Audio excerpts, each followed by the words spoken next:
My dad was one of the few people who acted like the whole world was his friend, as witnessed by all of you being here.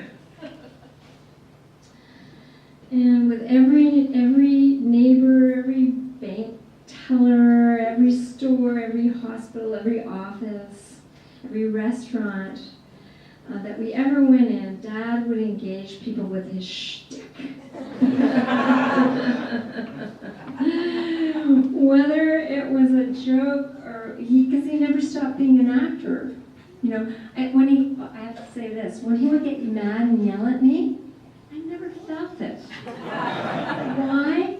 Because he projected anger over my head to the back of the auditorium or theater.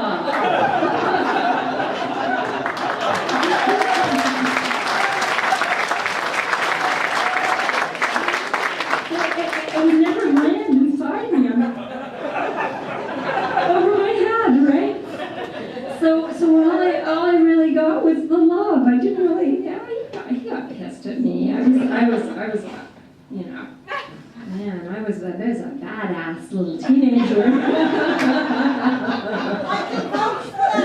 Katie, my friend, can vouch for that. She's known me, and who else can vouch? Brendan and Donanne and Nadia and Julia.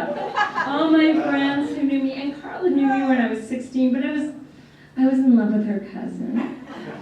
So I was a little more like, this is sensual. That's kind of my MO. Anyway,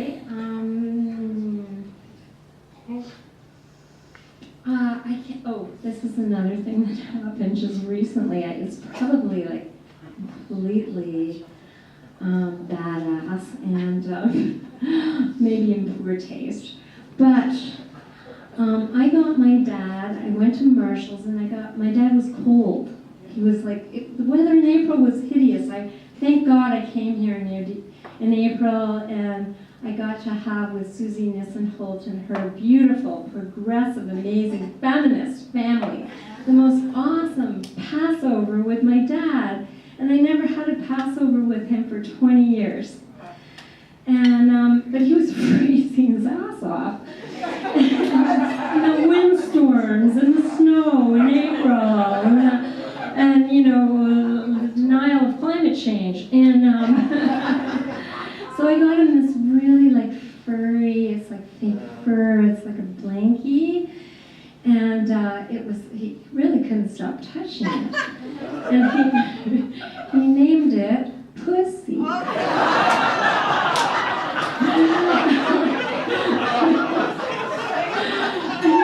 And then he says to me, we had a lot of puns about the pussy, and how he couldn't stop touching it. And he says, "You turned me into Donald Trump."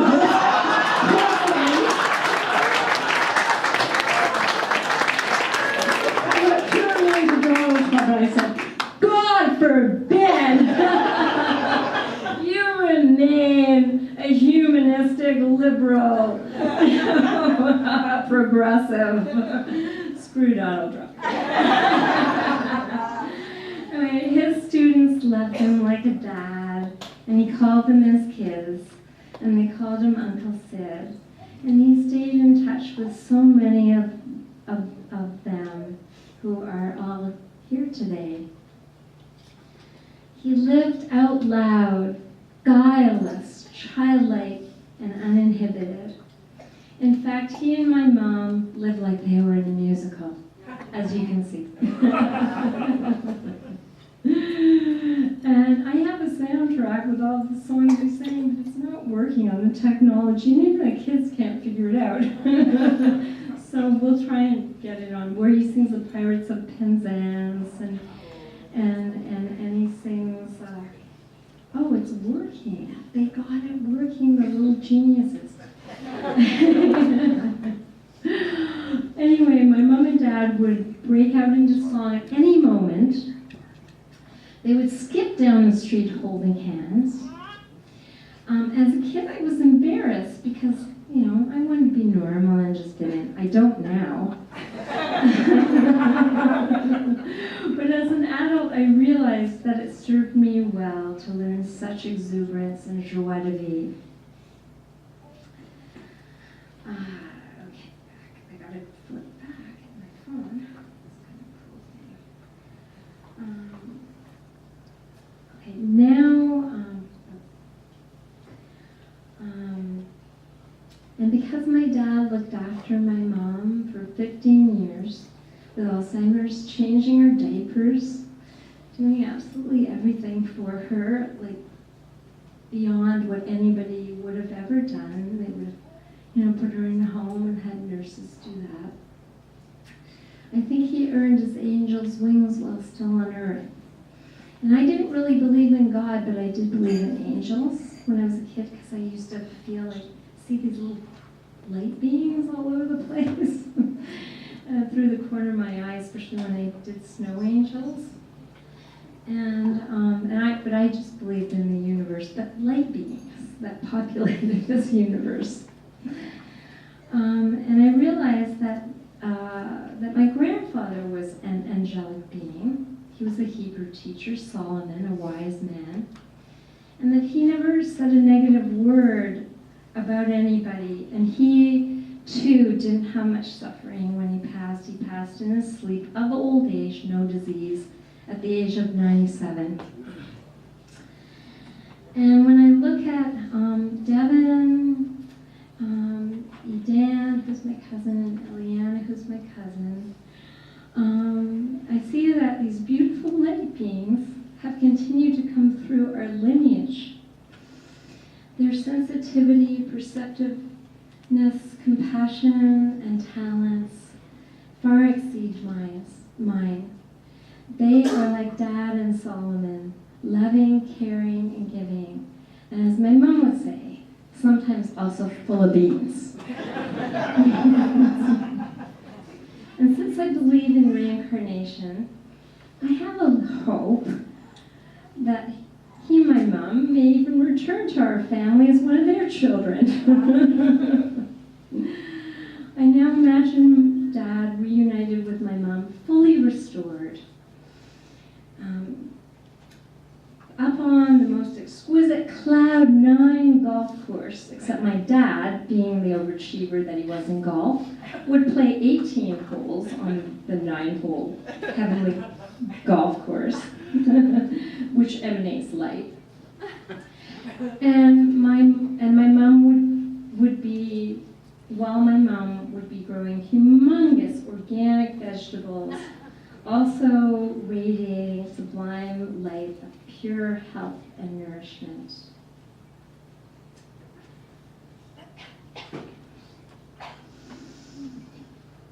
He enjoyed 93 years of love, contribution, and laughter with all of us who are here. To give him a great send-off, we should all be so lucky. He loved us and we loved him. Who could ask for anything more?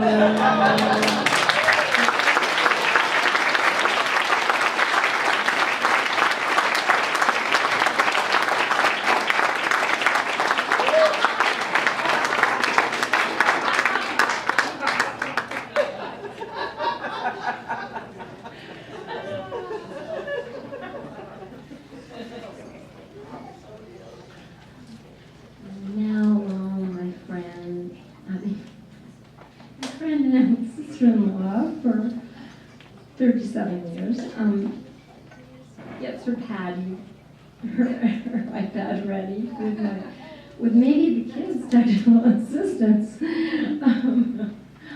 got it? Okay. She's gonna welcome my beautiful, amazing goddess of a sister-in-law, Tamara.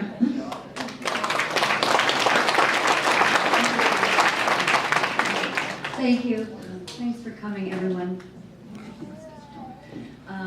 This is amazing to have so many people here today to support and be here for us, and to, I think Sid earned this recognition from all of you to know that so many people loved him. It's so moving to us all that you were here with us. Thank you. I didn't kind of do a formal speech. I kind of tend to be a wing it girl. So I just kind of was spending a lot of time thinking about, Sid, for me, as we've talked about again and again, is a man of character, charisma, kindness, just one of those personalities that you only meet once in a lifetime. And he has been that for me as well. And I remember a very long time ago, I was a 19-year-old girl, fresh from Halifax, and I met David, and he brought me to Toronto to meet the family, and I'm petrified.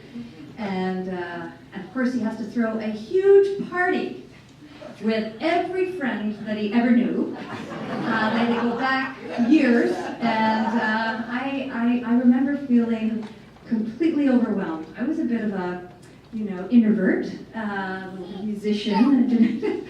I got to meet the whole Toronto clan all in one evening. So there was a big party at Briar Hill, and about, I think it must have been about 11:30, I was just standing in the hall feeling, just overwhelmed. And Sid and Mary walked in the door. They come home from where they escaped to, and saw me, and right away, Sid looked at me. And I don't know what he must have thought too, because we were crazy and we were already talking the M word. Marriage. And I was 19, what was that about? And Sid didn't seem to deter him.